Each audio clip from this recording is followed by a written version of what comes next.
This is the F1 podcast with Adam and Luke. As we talk everything Formula One motor racing.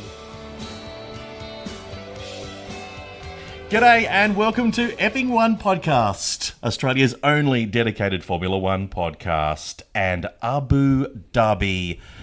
The Arabic word for Terence Trent Dhabi. He visited there once. Big fan, the younger brother of Terence, Abu.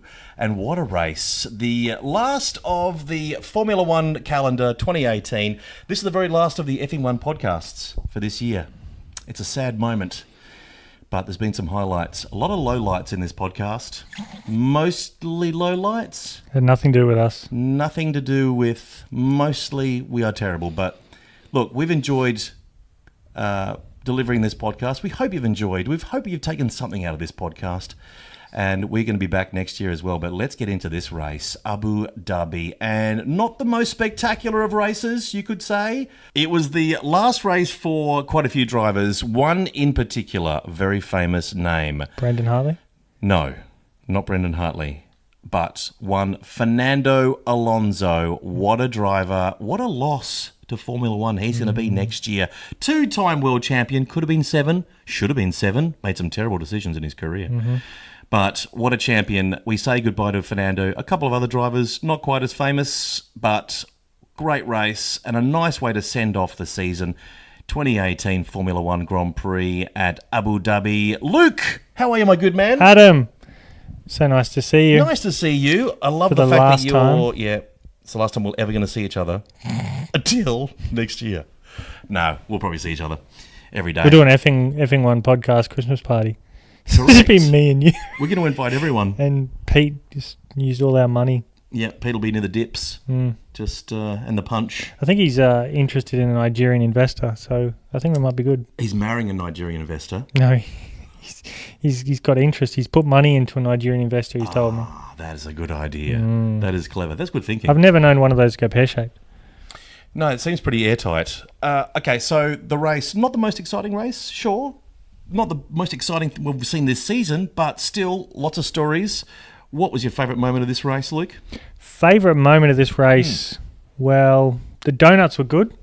It's nice to see they've taken on some of the F1 podcast ideas of making F1 great again. Yep.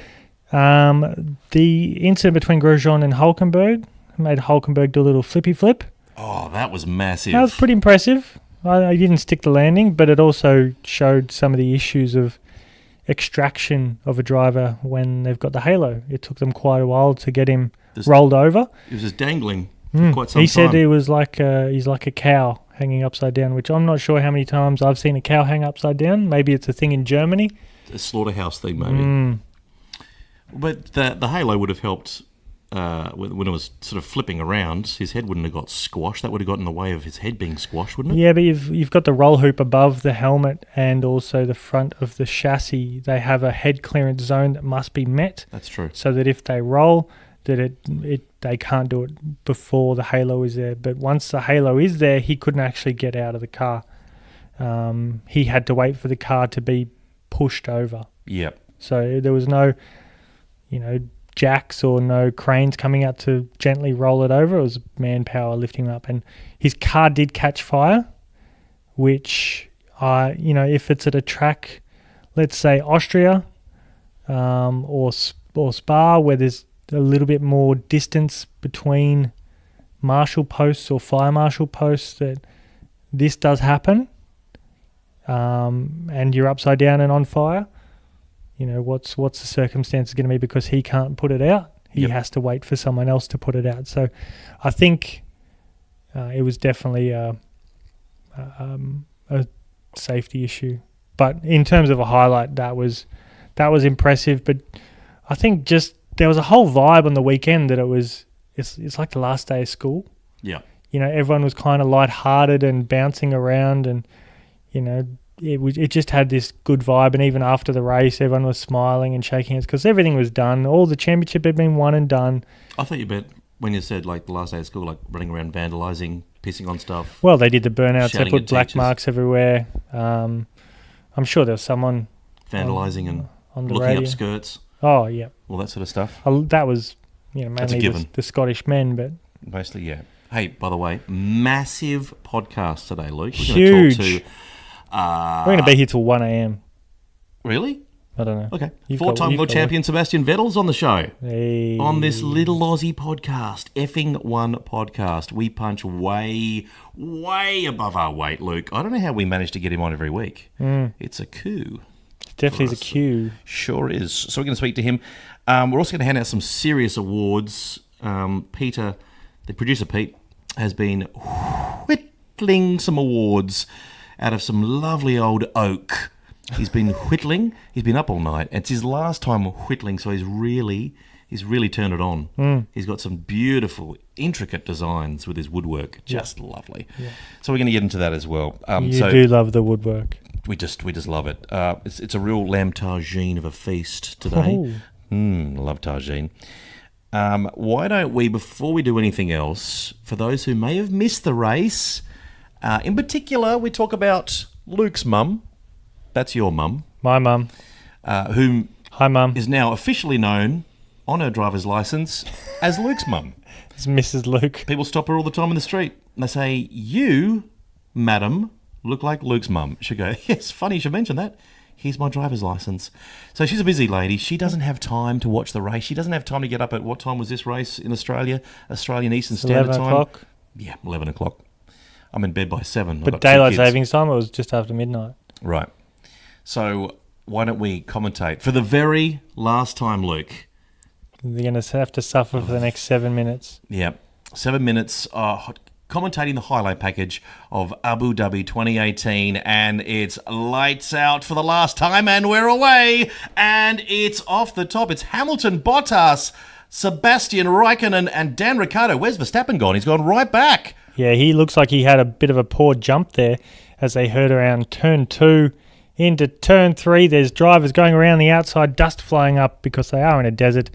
Daniel defends against Charles Leclerc. On the inside, the late breaker specialist, Dan Ricciardo, takes Leclerc. Look at this high definition What a TV. oh, Oh my! What's Nico that? Hulkenberg doing cartwheels in his Renault. Spinning, And Brennan crashing. Hartley's trying to run over all the there's fire. debris. Is that fire? No, that's a light flashing. There's a in bit the of back fire there. Look, There's there it is. fire. There's the fire. Oh, he's just dangling. I wonder what that fire's from. Hulkenberg and They cut to people in the McLaren garage who are all shocked. just overacting a little bit. And some blokes spraying all over it. Just spraying that car All over down, the rear. watering it down. He looks like we can't see him, but that was quite a Hulkenberg's crash. on the radio. What happened there? They go side by side. Hulkenberg doesn't quite give Grosjean enough room, but then again, if Grosjean just sits back and goes, "All right, that's your corner," then this contact isn't made. But it was considered a racing incident. Wow. No one was at fault more than the other. And we're back We're racing. back on Max Verstappen, who's trying to take Esteban Ocon. Oh, there's They've a bit been of battling for rivalry a here, couple Luke. of laps, and These now he guys don't goes like down each the other. inside and makes the pass stick. A nice move from the Dutchie. There's some rivalry we're going to see for the They're next showing an 10 angle years. here of Max going underneath at the hairpin against Ocon, where he just banged wheels with him. Raikkonen seems to be having a bit of a power issue, and he stopped. Gone. Oh, get Last used to that. race for Ferrari. Yeah, get used to that, Kimi. Sauber next year. That's a shame. That's a real shame for Kimi. Wouldn't it be great if there was a race where Kimi finished higher than Sebastian in the Ferrari? Well, it was a couple of weeks back. No, Couple of races I back. mean when he's in Sauber. Oh, when he's at Sauber. Yeah. Well- Lewis Hamilton pits under the what have we got virtual here? safety car. Couple This of is Scientologists. that's in the Will Mercedes- Smith and some other guy. the Mercedes garage. Yeah, good on. Oh, there's Raikkonen walking back to the pits. Wow. Oh, God, let's bring up with the vodka. What's up with the vodka? And Lewis Hamilton takes Max Verstappen. Yep. But Nice move. Max gets him on the exit here down into the hairpin, into the stadium section Yep. down there. The mad Gets head right butter. underneath his rear wing, makes the move back and overtakes Lewis. Lewis he tries to go wide to run around him, but it doesn't quite work. And from that point on, Hamilton doesn't really challenge him. He's a couple seconds behind. He doesn't really need to. Nope. Max has to pit. Yep. Vettel in the pits. Bit of a slow. Bit slow on the rear. On the rear tyre change. Not so great. I don't think it was Terry though. So at this stage, Ricciardo is leading the race, Luke. Yep. Ricciardo, Hamilton, Verstappen, Bottas, Vettel. Do you think Red Bull want Daniel to win the race? As if they want him to.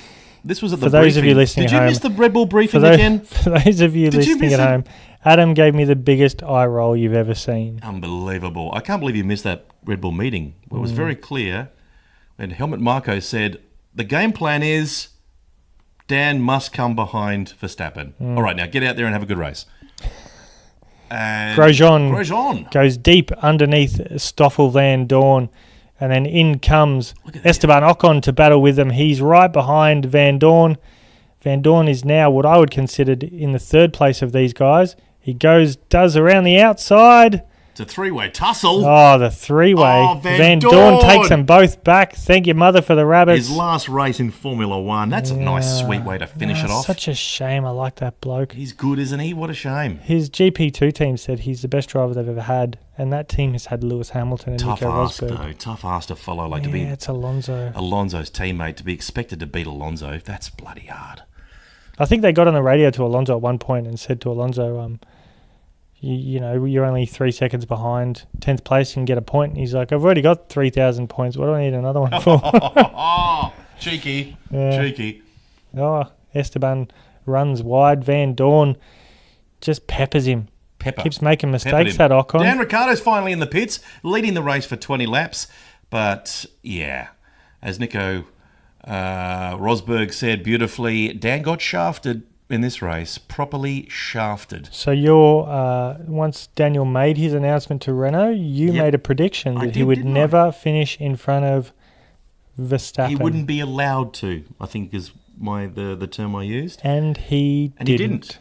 So well done to you. Thank you, sir. No X-Files music for that one. Don't need it. When So it's see true. Bottas being overtaken by Vettel. Bottas has basically been overtaken by everyone. Oh, Bottas. Just lie back like a Philippine hooker. Just laying in. He's cheap too. He tries to bang wheels Oh, he's rubbish. with Max. He's such an intimidating factor. Bottas. Oh, isn't he? So much so in 2020, he won't even be there. Oh, he won't. I think Ocon will be in the seat. Ocon will be. Rightly so, too. But I think Lewis will have one more crack. How's that move Ricciardo just did on Bottas? Absolutely Clean. the late break specialist. Clean as a whistle. Is he? He's the best overtaker in the Ocon's biz. complaining that it's a little bit slippery at the rear, but he's got oil coming out. And oil... He's excreting from the rear, Luke. Oh, He's got some no. excretion. Whoa, that's a shame. Last race for him for a oily whole year. discharge. Bit of Indian discharge. And then oh, we no, see no, Pierre another Gasly one. in the Honda. Oh, Honda. I'll get He used to goes that next chitty, year, chitty, Honda. bang, bang. Actually, they've been pretty good this year. They haven't had that many technical did not finishes. Yeah, that'd be fine. Been pretty good. And But then it he looks come like it around might be Hamilton. lap 55 of It is. 55. Winner of Abu Dhabi 2018, Lewis Hamilton, five-time world champion. What a season he's had, followed by Sebastian Vettel. Not the best second half of the season for him. No. What a challenger he was. He was in a great position. He was heavily tipped. Verstappen thirds. And Dan gets shafted again. Fourth place. It's a shame. Wow, that is a real shame. But There was some good battles, some good side-by-side stuff, a bit of wheel banging. I think, it had its highlights. It did. Definitely. It wasn't a snore fest like some of the others. I managed to stay awake for the whole thing yep. until just after 1 o'clock. Mm-hmm. And yeah, I quite enjoyed that. I hope everyone at home is awake still. I enjoyed the commentary of the highlights package. Yeah, we kind of gave up halfway through and just started talking shit. Yeah, we sort of forgot the race. We just started chatting. DNF's Pierre Gasly, Ocon. And here we go. Ericsson. Fernando Alonso's final hurrah. He's got the special Fernando livery, and now he's doing donuts. Now, the interesting thing, he has his helmet is half one, half the other. So one half is his modern helmet, and the other half of his helmet is his Minardi helmet that he debuted at in 2001. There you go. First time I saw Fernando Alonso drive was 2003. He missed out on the 2002 season in Melbourne, which was Mark Webber's first race. He was a test driver for Benetton Renault. There you go. Best moment for you in that race, Luke? What was your highlights? Your personal highlight? What did you really enjoy? Well, I think I touched on it before, the whole Hulkenberg roly-poly. The roly-poly? But there was a good move from Stoffel Van Dorn. Yes.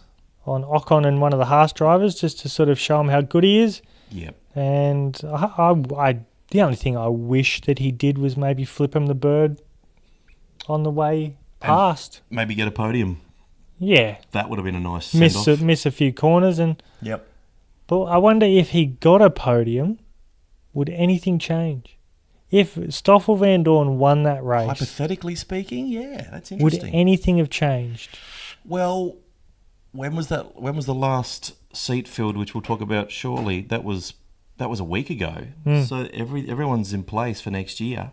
Yep. The funny thing is they still haven't confirmed Perez and what's a contract anyway? Yeah, that's Contract right. means nothing. Just ask Brendan. Exactly. Highlight for me this race, post-race commentary at the checkered flag, DC, interviewing Lewis Hamilton first, Sebastian Vettel second. Max Verstappen walks into shot, and DC ignores him and drags Alonso over. And you should have seen Verstappen's little face. Oh, his little face. His 15-year-old little headbutting face. Oh, you forgot about me. No, didn't. Mate, no one cares. We want to talk to Alonso. That was my highlight of the race. A pretty good. How did the last lappers go, Luke? So all the drivers that won't be here next year, how did we go? We had Van Dorn. He drove nicely. Technical did not finish. Alonso, where did he end up? Outside the top 10, 11th, I think it was. Yes, he was 11th. It's a shame. He just needed one more point, I think, to get to 12,000 total points. I think it was some ridiculous. I think it was 1 point shy. Last race for Marcus Ericsson, the stay-at-home Viking. Marcus Ericsson, he blew up. Yep, he had a DNF. Esteban Ocon had a DNF. He won't be here next year. He'll be a reserve driver for Mercedes. Yep. So hopefully, well, we don't want anything bad to happen to Bottas, but maybe he just goes, you know what, I can't do it. So go somewhere else. Brendan Hartley finished 12th. Well, he finished ahead of Gasly, who obviously had his engine problem. Sirotkin, I think he's still lapping now. Yep, he's still driving. He was 15th, last of the classified drivers. Van Dorn in 14th. Yep. Lance Stroll 13th. We've gone over Brendan and Fernando in 12th and 11th. Yep. Then you got your points for the assholes. Kevin Suck-My-Balls Magnussen and Romain Grosjean on. Sergio, the Tier 1 Tesla Perez in 8th. Charles, General Admin Leclerc. He's going to be good next year. He's going to be the world champion. You heard it here first. Really? We broke the news on Kubica. We've been right so far about everything. Yep. My tipping's been terrible, but in terms of everything else, well, it's spot on. You think we're making it up? No, we're not, because you were the first to break the Kubica news that he signed with Williams. With Crayon. We also called, when I say we, I mean the Dan Ricciardo not beating Max Verstappen from the moment he signed with Renault because Red Bull wouldn't let him finish in front. That's been the case. What else did we get right? Everything. Pretty much it. We've got a crystal ball. We look into it. Yeah. It's Pete's head. Yeah. We just buff it up. Rub it. Yeah. Rub it, sniff it. Just give it a little tweak. Wish I was Max. Finished 6th. Great finish for Renault. I think that's why Carlos Sainz was saying that he kicked everyone else's ass. Or what did he say? Yeah, nice for Carlos before he heads over to McLaren. Good little finish. What did he say? He drove really well. You would say that. Such a Carlos fan. Big fan. Big Carlos fan. I don't think he should be in F1. I think he's a talent, but No, he's not good enough. Well, I mean, if he's not good enough, what's Bottas? Science Fields recharged at McLaren after killing rivals in finale. Let's not get too excited. What's happened to Bottas? Valtteri Bottas. This is how he killed his opponents. Valtteri Bottas was in 5th, did an extra pit stop, and he was still 25 seconds ahead of him. Wow. He killed it. Killed it. Yep. He beat Chuck Leclerc. That's pretty good. Yep. And Leclerc. Yeah. Bottas, I think we can safely say, won't be there in 2020. Yep. You heard it here first. Ocon will take that seat Ocon will take at the spot. Mercedes-Benz. Rightly so too. Come on, Ocon, you can't. He has shown no fight. Here's something random. Throwing it out there. More predictions for next year. Okay. Lewis Hamilton will retire at the end of next year. Sebastian Vettel will take his spot. Really? I don't see it. I know you don't. I see Hamilton going to match. He'll keep going until he matches Michael Schumacher's record. I think for him, records are the most important thing. I know every year there's talk of Hamilton going to pursue a music career. Every year. I can't wait for it. Please. I wish 3 years ago he would. He'll be front and centre at his concerts. Oh, I'd be loving it with this big chain. I'd have his matching outfit. We'll go as Christ the Redeemer. Yeah, we'll just We'll stand dress there, up, arms out. arms aloft. We love you, Hamilton. Please don't come back to Formula One. You're too fast, and we don't like you because you're a huge ego. Okay? We'll be front row. Douche Redeemer. The douche redeemer.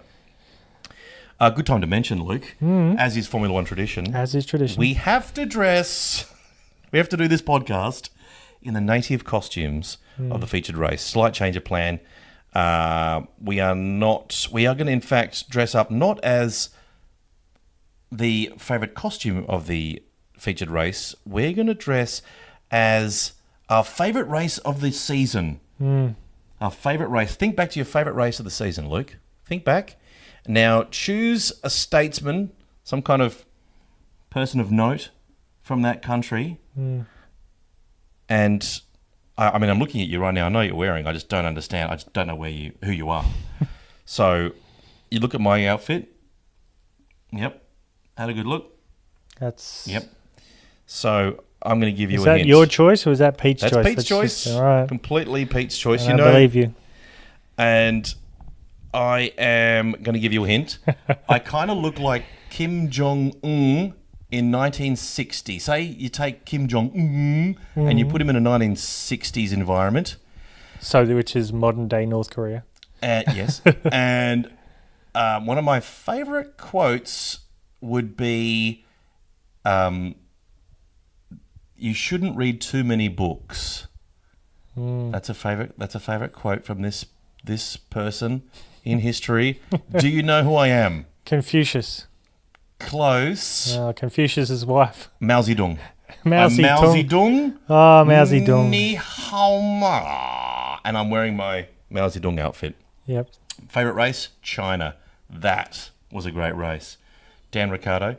We can be a bit biased here at F1 Podcast, being an Australian, the only That was a ding-dong race. Australian podcast, but that was an overtaking clinic. That was my favourite race of the year. What was your favourite race? Well, My actually, no, don't favourite tell me race- straight away. Give me a hint Give you a hint. from the costume. So my costume, Yep. my character I'm dressed up as would say, "Man who walks through turnstile sideways is going to Bangkok." And "Man who drop watch in toilet have shitty time." Ooh. Japan. Confucius. Confucius? We're You going kind to of gave that China. away. You sort of... I did. I thought you were doing it, but because I was like, we kind of look the same. It's the same race. We're both... Of course, it's going to be the Chinese Grand Prix. I thought you were going to say Monaco. I was ready for some kind of Something Monaco. about my grandma bending over, watering the lilies. That's right. Yeah. No, I love Monaco. It's one of my favourite races to watch, just in terms of the precision for each lap, 71 laps. Concentration. But in terms of, there's no other race that sort of got me up bouncing. Like, you were in Monaco, you were just tense because you weren't sure if the car was going to make it to the end. He had, was it a KERS failure, an ERS failure? One of his batteries was buggered. I think he had Max Verstappen's old KERS system. Yeah. He had Mark Webber's KERS. Yeah. Yes, he did.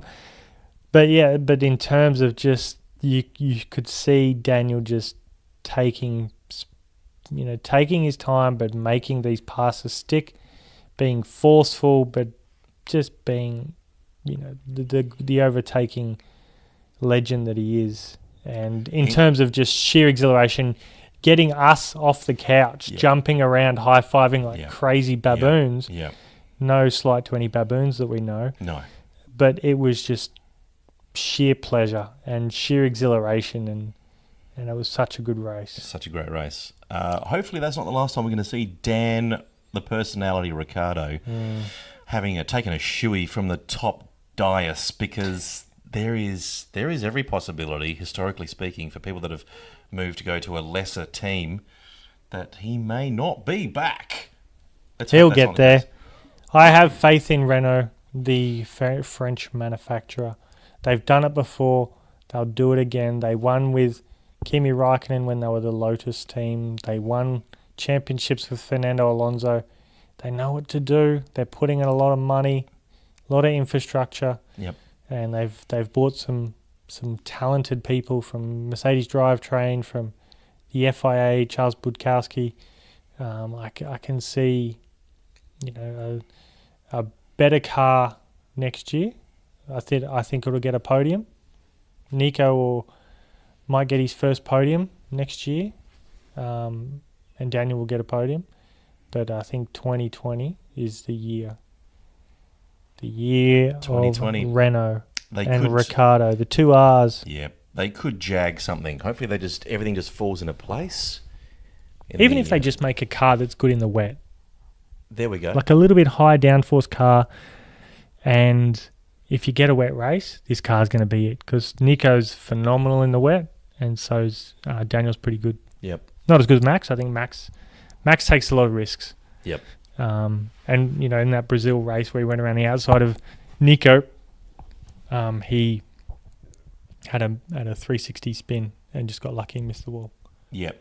He's been pretty So there's risk versus reward, and yep. a lot of the time the reward has been good. Hopefully Honda just blows up next year. Hopefully that Honda engine is nowhere near as reliable as it has been thus far this year. Yeah.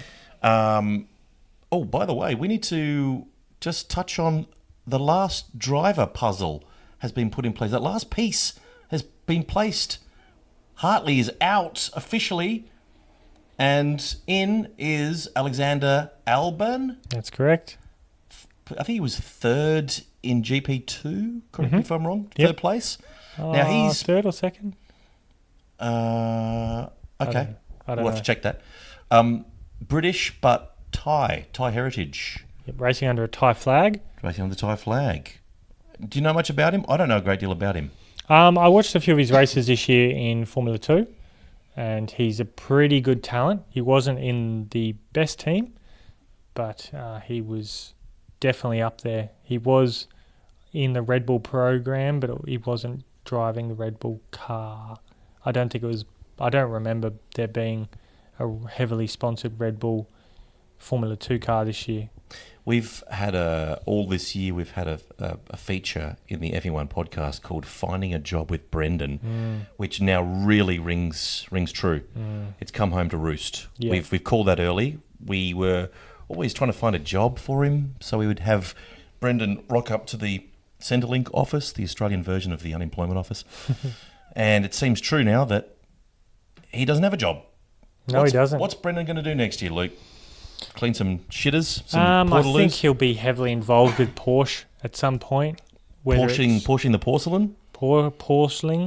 Porschling. No, he had such a great relationship with Porsche, and I dare say that they will welcome him back with open arms, being a world champion for them, being a Le Mans winner with them.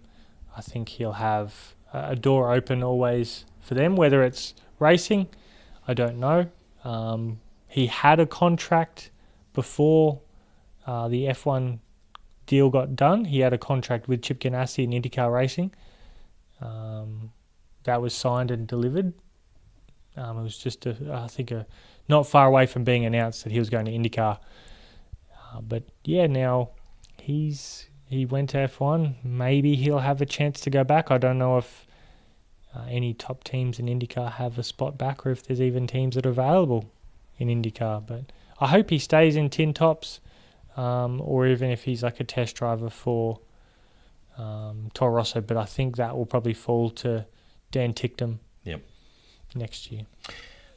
It's now time that we have a chat to the 4-time world champion. He's been waiting patiently on Skype. He's on hold, And it is Sebastian Vettel, and it's just amazing that he's got so much time for this little Aussie podcast, Effing One podcast, mainly because he's, well, let's be honest, he's had a crush on you for the whole season. Luke. Sick of it. I think it's the moustache. No, I think it's the Freddie Mercury moustache. He I'm loves tired of it. Don't you dare shave that off. No. Sebastian will go ballistic. I don't care. I'm done with it. I'm sick of this man's sexual advances, and He's very handsy. he is. And as far as I'm concerned, It's not consensual. I'm not going to do it. Yep. Well, we've got him on the line. We've got him on Skype. We're going to have a chat to four-time world champion Sebastian Vettel, but I thought we might just confuse him a little bit. No, I'm not doing it. No, I'm going to chat to I him. know. You're going to step out of the room. You're going to go elsewhere, and he's not a fan of mine. He doesn't like me at all. So I'll have a chat to him, and you disappear, okay? You head up. Just get out there. Just get some Doritos, have a dip, have a drink, relax, put your feet up. I'll chat to Sebastian, all right? All right, All right, I'm yeah. out. Hey, Sebastian. Oh, hi guys. How you doing? Good. Who? Good. What is Sebastian. this? What is this? What do you mean? Who are you? Oh, this is the Effing One I don't podcast. care.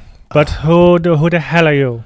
Oh, You are not Luke. Where's Luke? sorry. Yeah, I'm Adam. I'm the I know who co-host. you are. I don't care who you are. Where's Luke? Oh, he had to step out. He's slipping into something less comfortable for you. Why am I talking to you?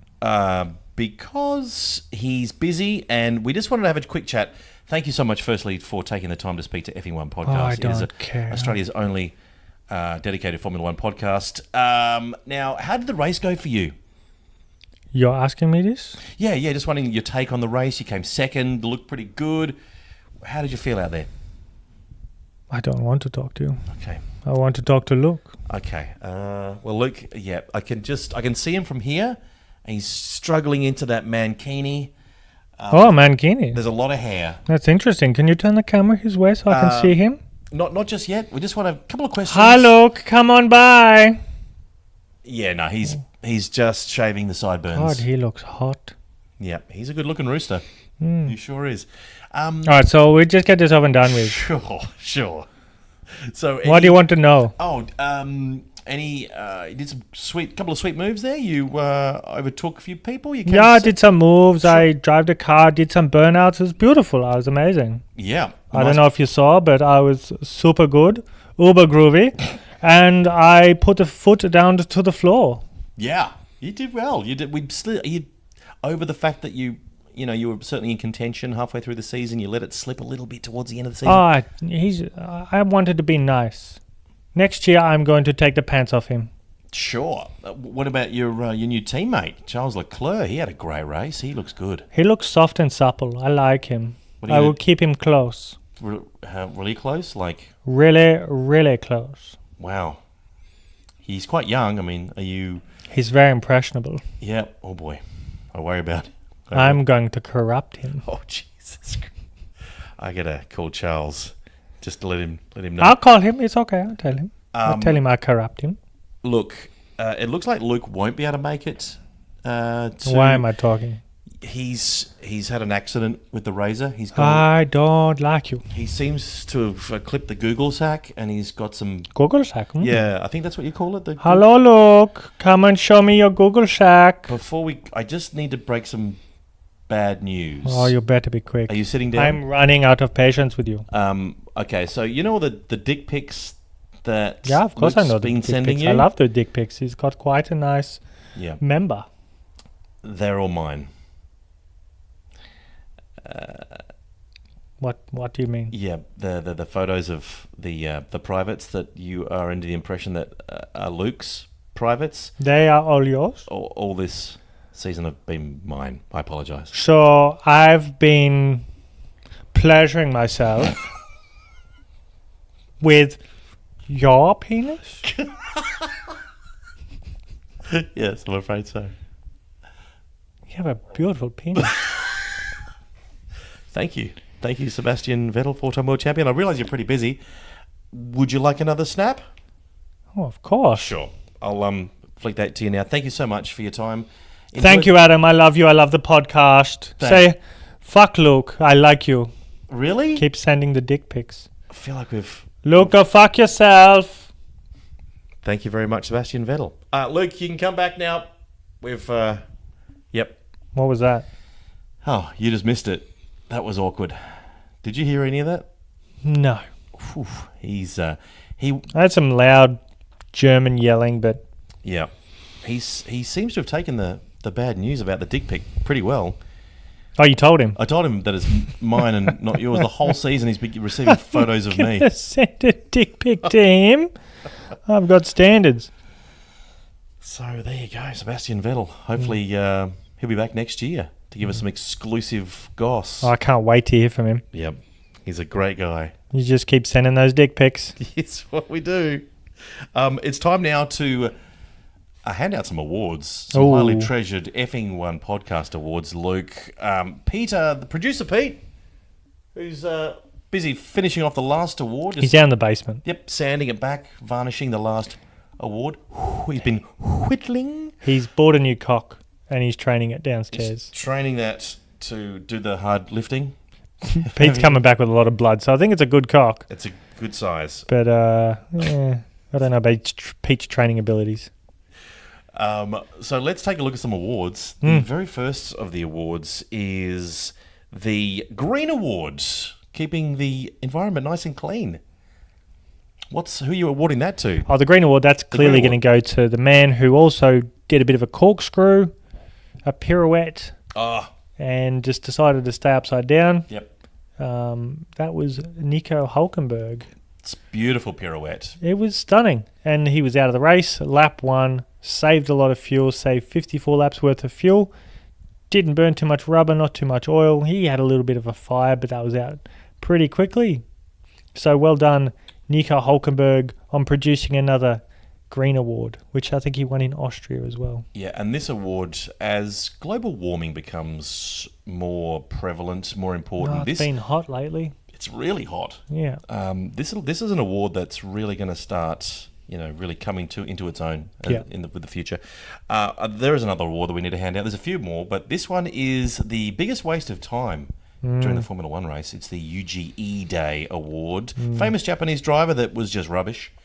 Yep.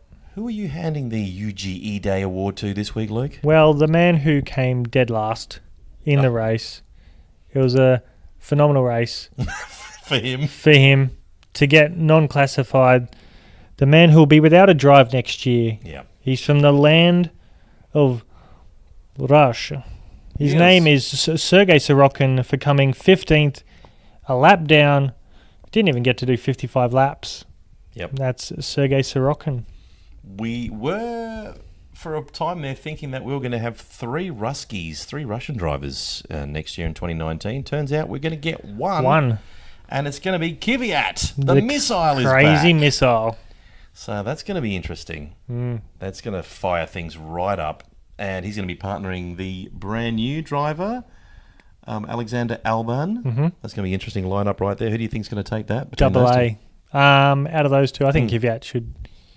You think he will? Yeah. Do well. Experience on his side. The FE1 Podcast Award for making F1 great, Luke. Who are you handing that over to? Well, I think it was just the whole weekend. I think it was good. Had a little bit of celebrity with Will Smith. He was in pre-race with Lewis. He tied him up. Yep. And he was wearing Lewis's jewellery, overalls. And he said, I'm going to go drive the car. No one's going to tell the difference between you and me because they're both black. And all black people look the same. That's the whole joke he was going with. Gotcha. Not me. No, not you. I just had to explain the joke. Yep.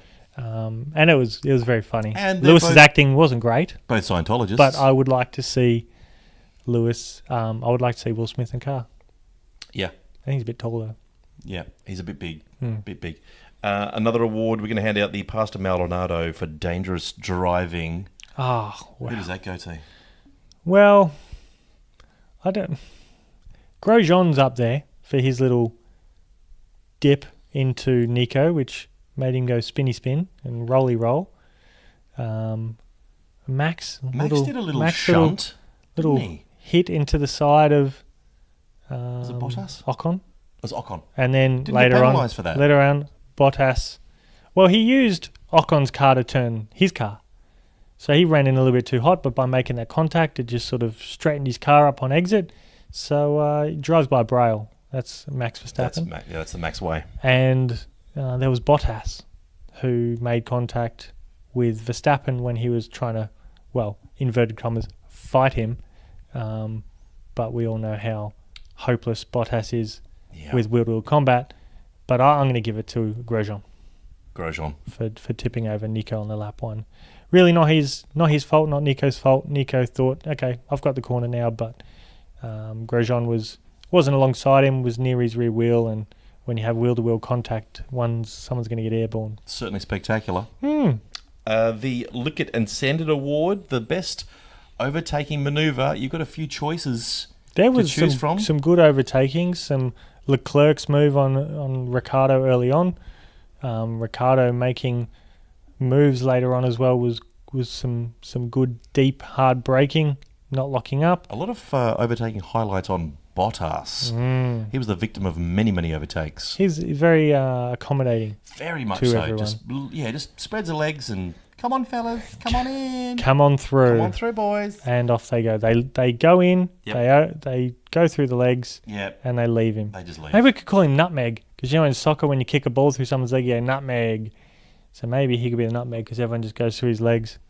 I get it. Yep, I like good. that. I'm glad I'd explain it. Yeah. But in terms of the Lick It and Send It, I'm going to give it to the man who could be his final F1 race, and that is the Belgian, Waffle Van Dorn, for his 3-move. Well, he overtook 2 blokes in one corner. Great positioning, got it done, and stayed in front.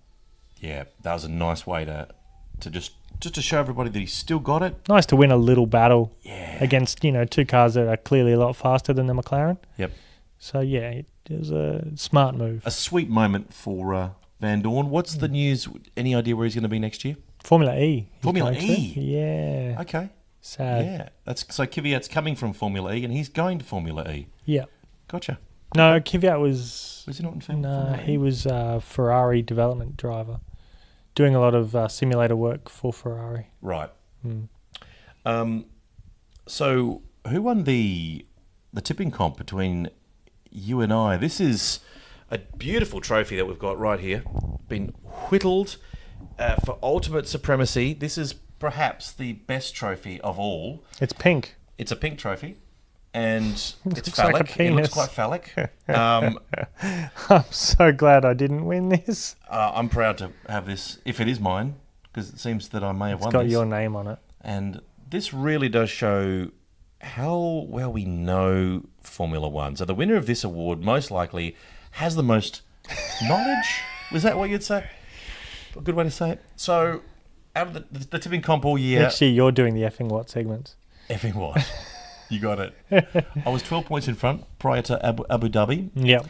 How did I go? I did throw a couple of roughies in there, giving you a bit of a chance to You come did. back. You gave me did you a come back? taste. I clawed you back, and then with my persistence on, the 2 Finnish boys finishing ahead of Lewis and Sebastian didn't really work. So that lost me a lot of points purely based on that. But I did get a point for Daniel, but then I lost a point when Max. But there was, you picked Ericsson, and you won the championship. Oh. You win the tipping championship Can you for please, 2018. Can you please award this to me in the ceremony in which I deserve? Oh, Ladies, give it a little build up. Ladies and gentlemen, please welcome the winner champion of the 2018 Effing One podcast tipping championship of 2 people. The man who came first, Adam Ifland. I'm going to do a shoey right now. Here I go. You should use my shoe next time. Yeah, baby. That is sweet. That's the sweet taste of victory. I just want to thank myself. I just really tipped sweetly. I played it smart out there. Here comes the music. Oh, no. You're You trying to gotta get me off. pay you off. I'm doing the Mel Gibson. Get him off. Get Mel Gibson off. Yeah, it was. Thanks, man. Really appreciate that. Yeah. What was go the final fuck yourself. winning margin? I think it was 8 points. 8. Man, I did my best to bring you right back into it. Actually, no, I think it was 6. 6. I'll take that. 6. I lost 6 points in that last No, round. it was 8. It was 8. All right. Thanks, Yeah, man. I can't even sweeten that deal. Very I'm nice. an honest man. Thank you very much. Well, the tipping will continue next year. The But tipping will. I- We'll start from 0-0. Yep. You don't get a. I will carry this through, this championship. I should get some kind of handicap. You're going to need it. Yeah. I'll get the good park, Yes. and I get a little bit of a head start. Yeah. And I'm Well, going to tip everything that you say. yeah, Hold that handicap to the end. exactly. So what are you looking forward to in 2019, Luke? Give me some stories that you'd like to keep an eye on. I'm really looking forward to some of the driver changes. Yep. I'm glad there's not a lot of status quo that's happened. Big changes next year. You know, Haas, Mercedes, and Ferrari. Well, not Ferrari because they changed Leclerc. But a lot of before it's kind of status quo. This is what it's going to be. We're going to keep these drivers and nothing's new. But next year we've got some comebacks with Kvyat and Kubica. I think even a friend of mine was saying that he thinks that Alonso will come back mid-season Really? in replace for Kubica. Okay. That he thinks that Kubica is purely a PR stunt, Right. which I don't agree with wholeheartedly. I think he's earned his spot back. I think he shows the dedication and talent to drive at this level, and we'll see that throughout the year. I think there will be times where his impediment may impair his driving ability, but I think he'll find workarounds for it. The only flaw to that theory of Alonso coming back to replace Kubica is you're assuming that Alonso would leave McLaren and then decide to go to an even worse team. That's true, but I think it's like he wants to get back in there, and Surely he'd be holding out for a better team. he be sitting he and would waiting. be, but who? Like, unless Sebastian leaves, goes to Mercedes, then there's a spot at Ferrari. Well, the top 3, top 4 teams will not take him. No. Mercedes won't take him. Ferrari won't take him. Red Bull definitely won't take him. I can't imagine Renault getting rid of Hülkenberg or Ferrari Dan. took Kimi back, but I think anyone who raced against Charles Leclerc, you're going to fight with one hand tied behind your back because that kid's good. Well, maybe Ferrari is a chance if Sebastian has lost the passion, lost his fight, is getting smashed by Leclerc. That is a possibility. That seat becomes available. Yeah, I dare say he'll have something in his contract that he had at Red Bull, which is if he's not better than 5th in the championship by September, he's free to look elsewhere. Yep. So that could, I'm sure he'd have that in his contract if Ferrari aren't producing a good car. But I think Williams will be a better team, but I don't know who's going to be the shittest team. Could be McLaren, because Yeah. I think Williams has realised what they did and what they've done wrong. And what they've done this year is like, okay, we can't fix the car. We can't bring out a new car. We don't have the money for that. But do they have any money to develop next year's car? Because they've lost Martini, their major sponsor. Yeah. Apparently there's a new sponsor that they're going to announce today, which is tonight. I mean, and Kubica does bring some cash. And that. I think it's a Polish consortium that have backed this, that will be a new sponsor. Yep. That's the story that I think most looking forward to in 2019 is the Kubica story. Yeah. It's just an awesome, heart-warming human story that a guy that's lost an arm, he's driving with one arm basically, is now able to drive a Formula One car and drive a season. I mean, he was one of the fastest drivers when he was fully fit and had the use of both arms. Now he's got his left arm, his less preferred arm. He's driving with that, and I just think that's an awesome story, and hopefully goes really well. Yep, I think he will. I really back his talent, even with his impairment. But I'm looking forward to see Daniel in the yellow and black of Renault. Yes. I'm hoping that the Renault will design and their engine is of just sort of a good base. Hopefully they've understated how good that car's going to be. Hopefully they're consistently in Q3. I think that's what they should aim for next year. And then, basically just rack up the points and be 4th in the Constructors. I think that's their aim. Yep. They got 4th in Constructors this year, so they can go up a level, but I think it's a matter of closing that gap between the A and the B class that clearly is in F1 at the moment, with Ferrari, Red Bull and Mercedes being the A class Yep. and everyone else being the B class. And congratulations to Nico Hulkenberg on winning the B class championship, Yes. even when he was Absolutely. upside down hanging like a cow. Big, tough challenge for Dan Ricciardo to beat Hulkenberg next year. That's a big challenge. Bloody good driver. Bloody good. I'm looking forward to see how Stroll goes against Perez. Yep. If Perez will absolutely wipe the floor with him, and will Daddy keep him in the car if Stroll can't keep to the standard that Perez is at. I think he's got a better chance of beating Perez than he would Ocon, so that's probably a clever move by Daddy to keep Perez in there. I think the weakest lineup might be for... Williams? No, I'm thinking McLaren. Sainz and yeah. Lando Norris. I don't mind Lando Norris. I think he should have done another year in Formula 2. I just don't think he's of great ilk compared to Stoffel Van Dorn. I think Stoffel could beat Sainz, but to have Sainz as a team leader, where he had a good first season against Max, but then from that point on, I think he was kind of left in Max's shadow in the second year. There's a good chance that the two worst teams could ironically be two of the best teams in history of Formula One, McLaren and Williams, fighting at the back. It's a bit sad. It's a sad story. Well, maybe we could have a battle for bugger all championship between the two former great teams. Yep, whoever comes ninth in the Constructors' Championship gets a special award from us. Who are you tipping to make the biggest improvement 2019? The team that you're expecting, Well, Renault? I think Renault will be I think Williams will have the biggest improvement because they have when you're dead last, there's only one way you can go. Right. What about Force India? They've got a ton of money coming in. They have, that could be a big improvement. But I can't see, they would have been much better in their Constructors' Championship if they hadn't had to give up all their points. But I think Renault will definitely make improvements. I think there'll be 2 or 3 podiums on hand for them. But I think Haas, Sauber. I think Sauber have Antonio Giovinazzi, who is a GP2 runner-up, ex-Formula. It used to be called Formula. What is now Formula 2 used to be GP2. So if you're wondering what that reference is, it's now Formula 2. Giovinazzi was the runner-up to Gasly. So there's a lot of people who were in the last few years in the GP2 Formula 2 that are now in F1. So clearly the ladder still works, but the good drivers are up the top. It's going to be very hard for them to get good drives.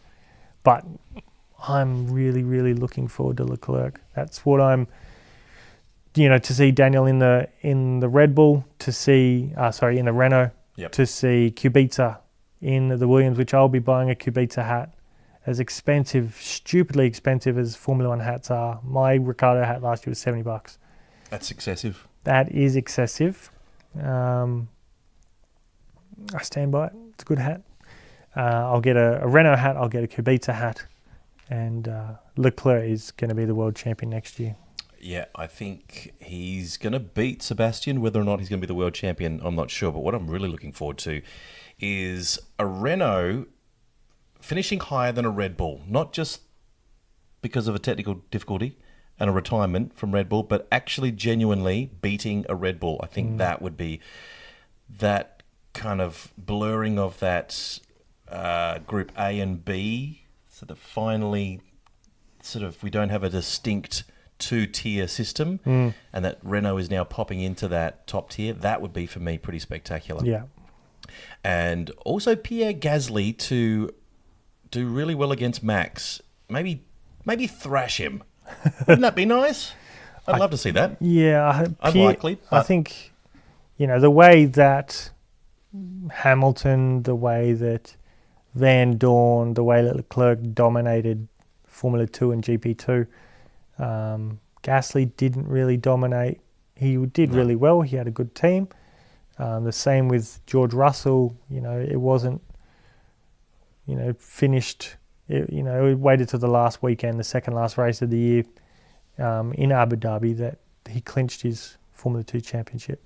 So I think there's a big gap between these guys who were, your Hamiltons, your Leclercs, your Van Dorns, who were exceptional. And it's just such a shame Van Dorn won't be in F1 because I really rate him, but he just happened to be teammates against one of the greats. It's the same with Sebastian Bourdais when he was in Toro Rosso against Sebastian Vettel, the two Sebastians. Sebastian Bourdais won 4 Champ Car titles. He won them pretty well and pretty convincingly. The man was unstoppable on all forms of track. And then he goes to Formula One and his teammate Sebastian Vettel, and he didn't even make the season. That's how good Sebastian is. I've just realised why you sound so relaxed, why your tone of voice is so chilled. You're horizontal, completely in the lumbar position. Oh yeah, and you're falling asleep. So you need to sit up. But this sofa, it's so comfy. It's quite comfortable. It's a lovely. I love the new digs, by the way, upstairs in your brand new apartment. Fantastic. What are you going to do now? Formula One's finished, Luke. What's the plan for the next 6 months while we're waiting for Formula One to kick off again? I'm going to sit on the right here. I'm going to sit here looking at either motorsport.com or replays Formula1.com of the Chinese Grand Prix, and I'm just going to press refresh. Yeah. Just wait to see something else that's happened.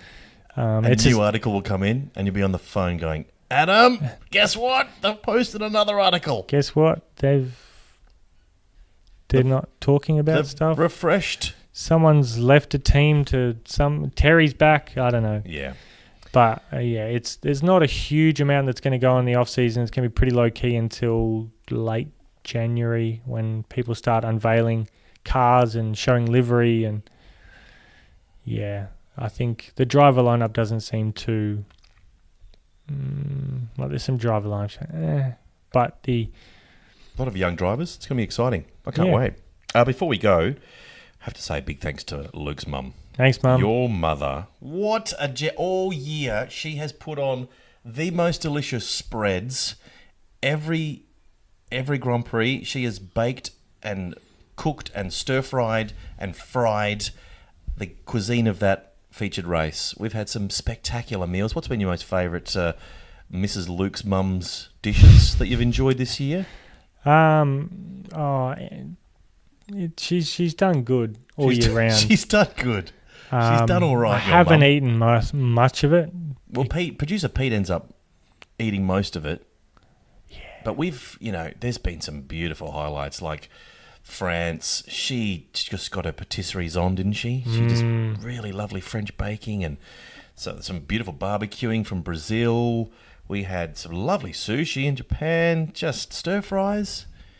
Maybe the honey chicken she made. That was me. Ridiculous. I made that. I made that honey chicken. It's in the blood, mate. That cooking. It's fantastic. Well, you should congratulate yourself. Just beautiful. So thank you very much to Mrs. Luke, being F1 Podcast's #1 fan. She's downloaded this podcast more than anyone else. Yep. It's the reason we're up to 10. We average 10 downloads per episode. 7 of those is Mrs. Luke. Thank you, Mrs. Luke. If we can hit 11 per podcast, it would be nice. Yeah. So, Mrs. Luke, you're listening? Can you just download us one more time? Just on have average? a re-listen. Tell us what your favourite bits were. Yeah. If you have any highlights, let us know. I will be doing a blooper reel, and I'll be unveiling some of the photos that we've taken throughout the season. A blooper reel of this podcast? Of some of our stupid things, some of our funnier bits, and some of the things that no one's heard about. There's a lot of stupid shit in this podcast that we cut out. Yep. A lot of, talking about you black facing up was one of my highlights of the year. I think inappropriate. For me, it was discovering your ancestry, your close heritage to the royal family in Monaco. That, for me, was quite stunning. It was an eye-opener. It sure was. And it was for your great-grandmother when she was changing the water on those Asian lilies. Her poor Lily. Her poor Lily. Oh, dear. Oh, and by the way, well done for the very last podcast, seeing out the entire podcast in the outfit of the revered character of your favourite Formula One race in 2018. You were Confucius, dressed as Confucius. Mm-hmm. Just a sheet, just a bed sheet. Yep. And a very knowing look on your face. Yep. This is Very wise look. I'm very, very at ease and very at peace at one with the world with my flowing sheet. Yep. And me, Mao Zedong, famously said that politics is won and lost down the barrel of a gun. One of his famous quotes. Wow. Yes. So aggressive. Or a tank, you choose. But Mao Zedong is...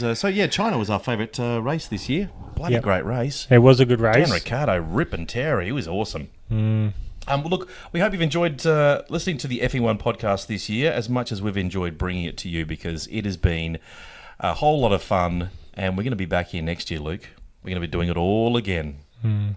So make sure if you want to get hold of us for comments, you can do in the off-season. F1 number 1 podcast. There you are. There's a note. You bring up a picture of Confucius. That's exactly... Those eyebrows. That's exactly what you look like. Thank you. Yeah. You've done... Well, I should say Pete's done an amazing job theming you. Just really... Sat in that chair for 4 hours to get those eyebrows. Sure did. You got extensions. Bring up Mao Zedong. See if it looks like what I'm wearing right now.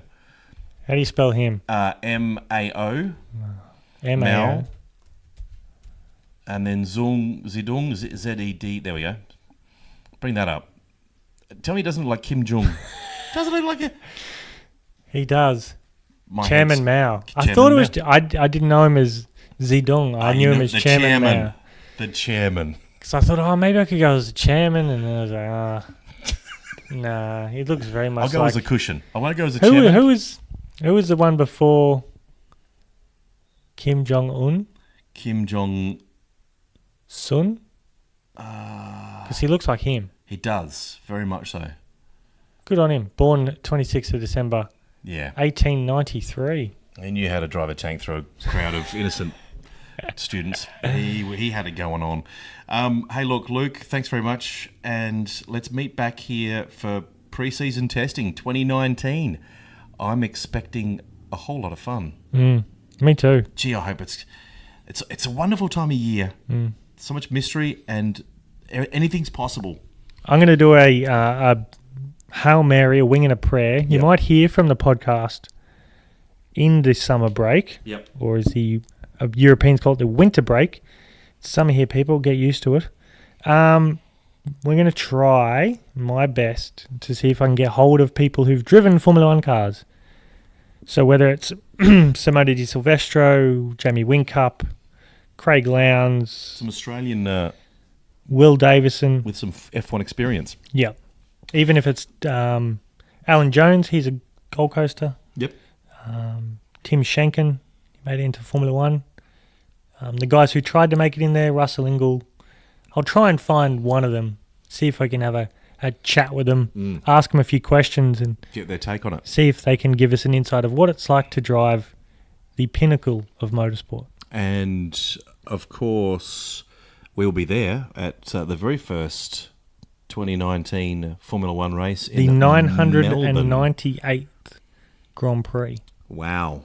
We're going to be there in the paddock chatting to the drivers. That is going to be pretty awesome. So we'll get some great... We've got to think of some questions. Think of some clever questions. Think like they're going to have so many questions from pre-season. They have so many questions about their expectations of the season. Let's ask them something different. In fact... Let's ask them what their favourite F1 podcast episode is. What their favourite meal is. Because it might be silence. Yes. Met with...